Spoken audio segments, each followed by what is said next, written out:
Prime Minister Dr. Keith Rowley says the investigation into the ferry fiasco, if carried out properly, will be a turning point for this country. The investigation was among several issues he addressed during a closed meeting with Tobago stakeholders on Monday. A lot being said by those who don't know. But let me just remind you all in case you forget, because our people tend to have a very small memory, short distance.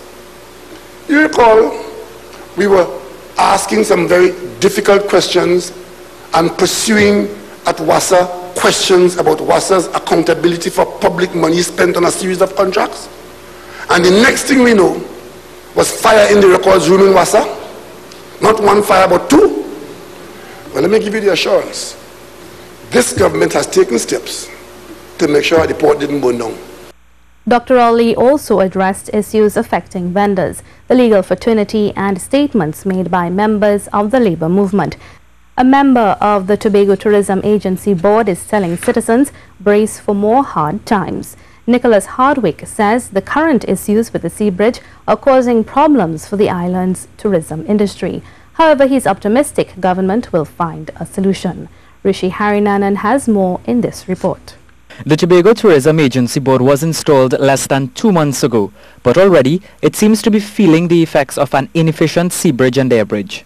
Nicholas Hardwick, member of the board, tells us he is happy that the Prime Minister opted to meet with stakeholders on the island to hear their concerns and chart a way forward. However, in the same breath, he is warning citizens the tough times may not end soon.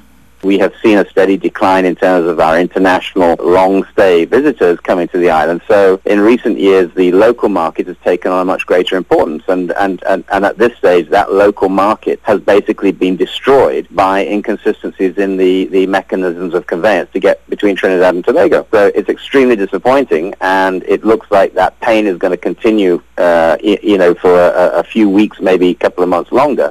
Last weekend, the Great Race took place. Traditionally, that event has been a high point in the island's July-August program, but this year the turnout was underwhelming. The reports coming back from a lot of the hotels and guest houses in respect of their occupancy levels was that it was, in some cases, half of what they had last year, in some cases worse. This period has always been a critical sort of couple of months for people in the industry because, just around the corner is September, October and November, which can potentially be quiet months. What he wants is for government to put forward a plan, albeit a short-term plan, just to ease the problems facing almost every sector in Tobago. One anticipates and expects that the government will bring a solution, albeit that there may be a temporary fix that is sustainable and forms part of a wider plan and program to finally put in place steady, stable, reliable, comfortable and predictable transportation networks between Trinidad and Tobago, and in particular, the ferry. Mr. Hardwick says the problem is a bit more complex as to what has been alluded to in the past.